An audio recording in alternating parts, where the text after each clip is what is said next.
80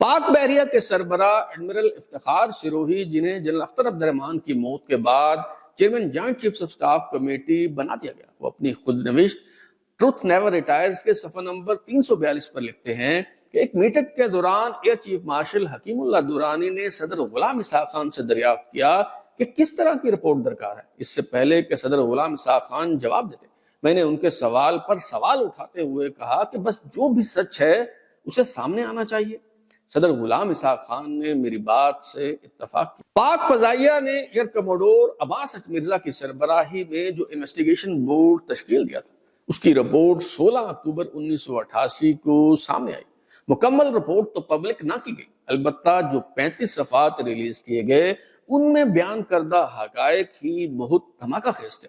پاک 1 کے ملبے سے 2 گھڑیال برآمد ہوئے جن کی سوئیاں 3:51 پر رکی ہوئی تھی۔ انویسٹیگیشن کے دوران تمام امکانات کا جائزہ لیا گیا۔ سب سے پہلے اس مفروضے پر غور کیا گیا کہ کیا زمین پر گرنے سے پہلے ہی C-130 طیارے میں آگ لگ چکی تھی۔ عینی شاہدین جنہوں نے طیارے کو گرتے ہوئے دیکھا، ان کے بیانات کے مطابق طیارے کو آگ زمین پر گرنے کے بعد لگی۔ جہاز فضا میں پھٹ جانے کی باتیں محض کیا سارائیاں ثابت ہوئی۔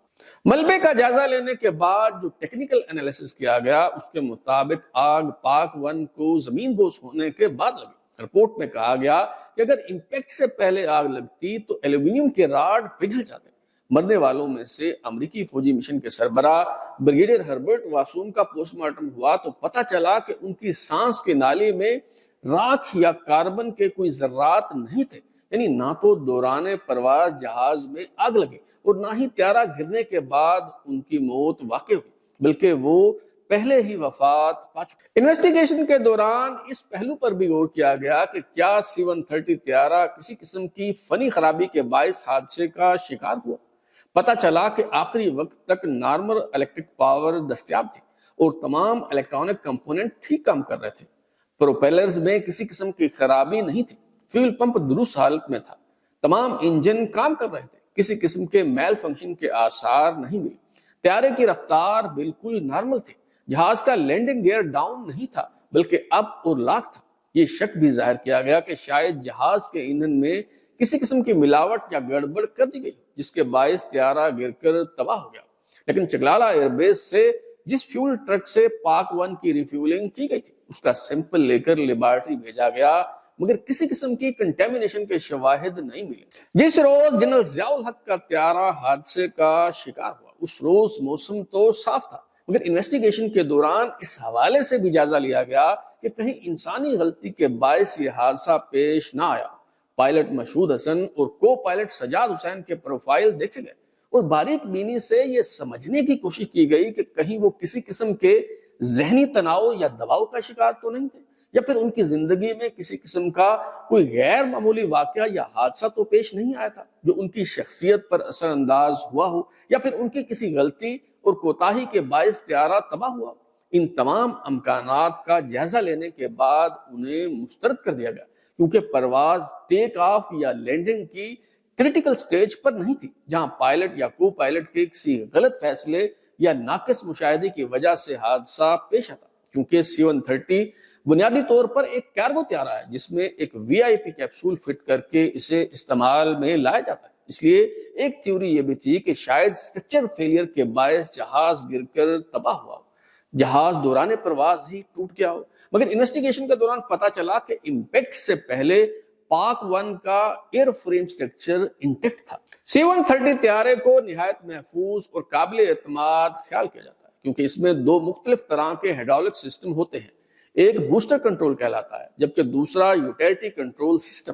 یہ ایک دوسرے سے بالکل آزاد ہوتے ہیں، یہاں تک کہ ان دونوں کے ہائیڈرولک پمپ بھی الگ الگ ہوتے ہیں، یعنی اگر ان دونوں میں سے کوئی ایک کسی خرابی کے باعث کام کرنا چھوڑ دے تو دوسرا ایلیویٹر کنٹرول کا لوڈ مکمل طور پر اٹھا سکتا ہے، اور پھر اگر ہائیڈرولک فلوئڈ مکمل طور پر ختم ہو جائے تو بھی طیارے کو مینولی کنٹرول کیا جا سکتا ہے۔ یہ جاننے کے لیے کہ ہائیڈرولک یا میکینیکل سسٹم میں کسی نقص کے باعث یہ حادثہ تو پیش نہیں آیا، پاک 1 کے ایلیویٹر بوسٹر پیکج کو الگ کر کے معائنے کے لیے امریکہ بھجوایا گیا۔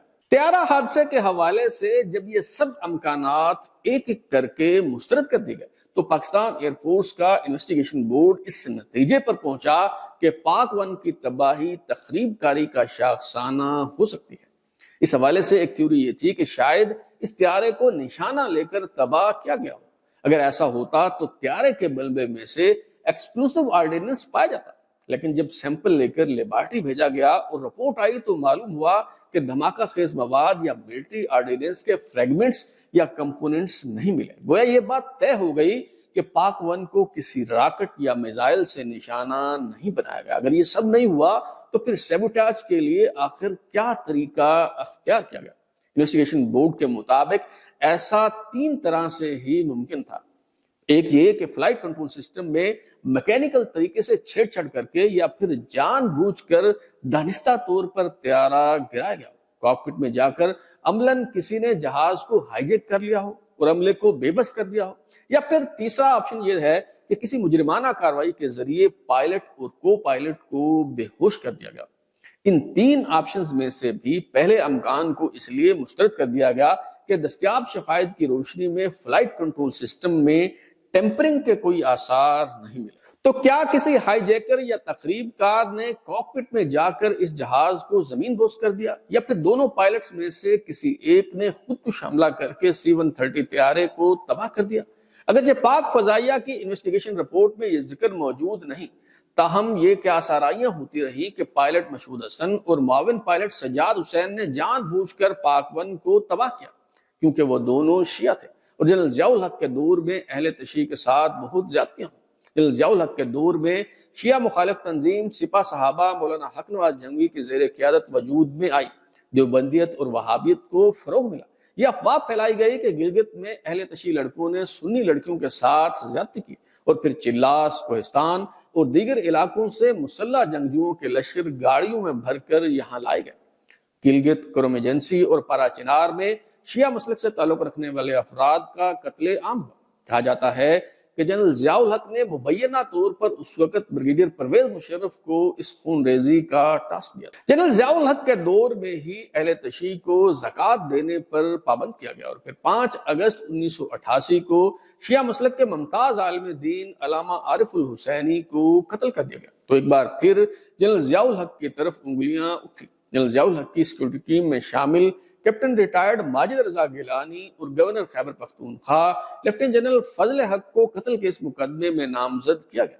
ٹرائل شروع ہونے سے پہلے governor Khyber Pakhtunkhwa lieutenant general فضل حق تو فوت ہوئے، البتہ پشاور کے ڈسٹرکٹ اینڈ سیشن جج فضل الرحمان خان نے سینٹرل جیل کے اندر دیگر ملزموں کا ٹرائل کیا۔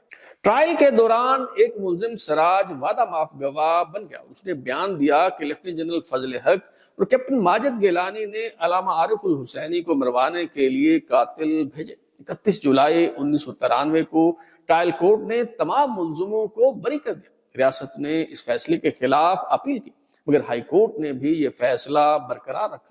19 دسمبر 2011 کو پشاور ہائی کورٹ کا 2 رکنی بینچ، جو جسٹس دوست محمد خان اور جسٹس فصیح الملک پر مشتمل تھا، اس نے ٹرائل کورٹ کا ملزموں کو بری کرنے کا فیصلہ برقرار رکھا اور اس حوالے سے دائر کی گئی اپیل خارج کر دی۔